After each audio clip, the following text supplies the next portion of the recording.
Good morning, student. Today starts new topic. Law of chemical combinations. यानी law of chemical combinations, रासायनिक संयोग के नियम हैं क्या?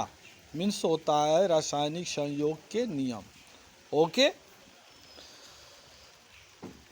There are three important law of chemical combination. This are, यानी तीन इम्पोर्टेंट्स जो है लॉ ऑफ केमिकल कॉम्बिनेशन है जो ये दिए गए हैं. फर्स्ट है law of conservation of mass or matter. Second है law of constant proportions and third है law of multiple proportions. Okay, तो हम इनको स्टडी करेंगे, कह क्या रहा है इसके बारे में देखेंगे. The law of chemical combination are the experimental law which have the been formated by the scientist after the performing a larger number of the experiment involving various type of the reactions. यानी chemical combinations के अंदर जो है experiment किया गया तो various types के जो है केमिकल रिएक्शंस मिले और ये केमिकल रिएक्शनों के एक्सपेरिमेंट्स ला को, ठीक है, हमने स्टडी किया और एक आइडियल्स एटम्स, यह आइडियल टेंडेंसी को शो करते हुए ये दिखाया गया कि इस रिएक्शंस के अंदर ही एटम जो है स्मॉलेस्ट किसी सब्सटेंस का पार्टिकल होता है, यूनिट होता है, जो वही जो है इन्वॉल्व होता है. The chemical combination and the significant law of the development of the Dalton atomic theory. और केमिकल कॉम्बिनेशंस के अंदर जो है डेवलप किए, एक महत्वपूर्ण सुझाव देते हुए विकसित किए Dalton atomic theory of a matters. Matter का डाल्टन एटॉमिक थियरी दिया. The law of the constant proportions, और यह जो है लॉ ऑफ कांस्टेंट प्रोपोर्शन दिए. Their law of the chemical combination, the law of the multiple proportions will be the study in the higher classes. यानी यह जो दो जो है केमिकल कॉम्बिनेशंस के अंदर मल्टीपल प्रोपोर्शंस का अध्ययन और लॉ ऑफ कांस्टेंट प्रोपोर्शंस, इनका जो है अध्ययन जो है हम अक्सर हायर क्लास के अंदर करते हैं. तो the law of chemical combination in study three law of conservation of mass, law of constant proportion and law of the multiple proportion. This law is study briefly one by one. Okay, तो first law of conservation of mass. In the 18th century, scientists noted that if of the carried out the chemicals reaction in the closed container, then there was not change of mass. यानी 18वीं शताब्दी के अंदर में साइंटिस्टों ने एक जो है chemical reactions को एक कंटेनर के अंदर जो है बंद कर दिया और देखा कि वो जो केमिकल रिएक्शन हो रहे हैं उनके मास के अंदर कोई चेंजिंग नहीं हो रहा है.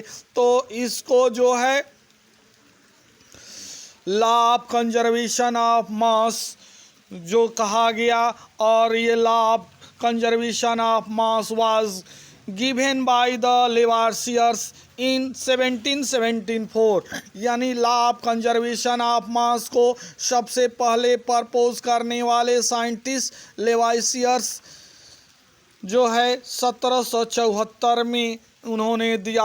According to the law of conservation of mass, उन्होंने law of conservation of mass के according matter is neither created and neither destroy in a chemical reactions। Matter जो होता है यानी वह किसी भी केमिकल रिएक्शंस के अंदर न उत्पन्न किया जा सकता है और न ही नष्ट किया जा सकता है। The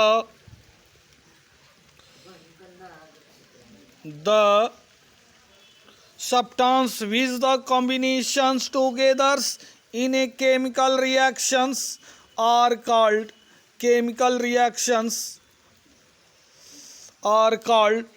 products।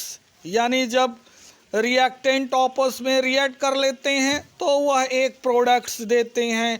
तो इस में जो होता है रिएक्टेंट और प्रोडक्ट के जो मास होते हैं वह इक्वल होते हैं, वह चेंज नहीं होते हैं।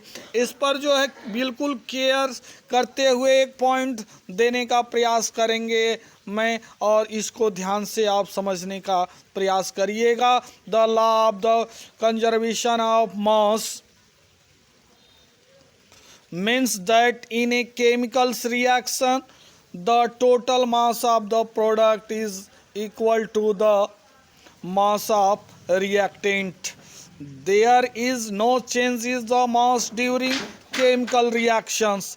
यानी law of conservation of mass के अंदर जब रिएक्टेंट्स रिएक्ट करता है और प्रोडक्ट फॉर्मेट करता है तो रिएक्टेंट और प्रोडक्ट के मास में कोई चेंजिंग नहीं होता है, जिसे इस लॉ को लॉ ऑफ कंजर्वेशन ऑफ मास कहते हैं। फॉर एग्जाम्पल के अंदर एक देंगे आपको,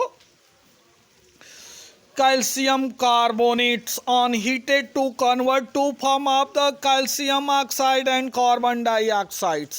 यानी एग्जाम्पल हमने दिया कि कैल्शियम कार्बोनेट्स को हिट किया तो वह जो है डिकम्पोज्ड हो गया केमिकल रिएक्शंस के अंदर में, बना क्या, कैल्शियम ऑक्साइड और कार्बन डाइऑक्साइड। तो स्टूडेंट्स कैल्शियम ऑक्साइड और कार्बन डाइऑक्साइड ये दोनों ही प्रोडक्ट रहे और कैल्शियम कार्बोनेट जो है रिएक्टेंट है। ठीक है, तो कैल्शियम कार्बोनेट का जो मास है वह आपका 100 ग्राम है, कैल्शियम ऑक्साइड का है 56 ग्राम है, कार्बन डाइऑक्साइड का जो है 44 ग्राम है। इन दोनों को ही प्रोडक्ट को जोड़ेंगे 100 हो जाएगा। और तो आपने देखा कि इनके मास और रिएक्टेंट के मास और जो है प्रोडक्ट के मास में कोई चेंज नहीं होता है केमिकल रिएक्शन के अंदर।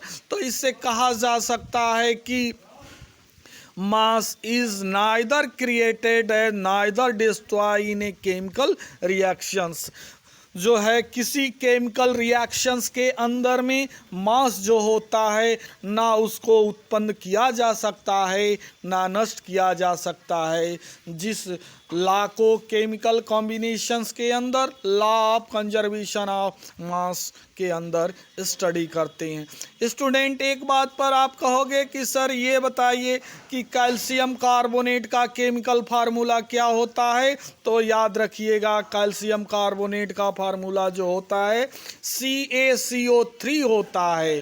तो CaCO3 जो है, Ca जो है कैल्शियम है, C जो है कार्बन है और O जो है ऑक्सीजन है।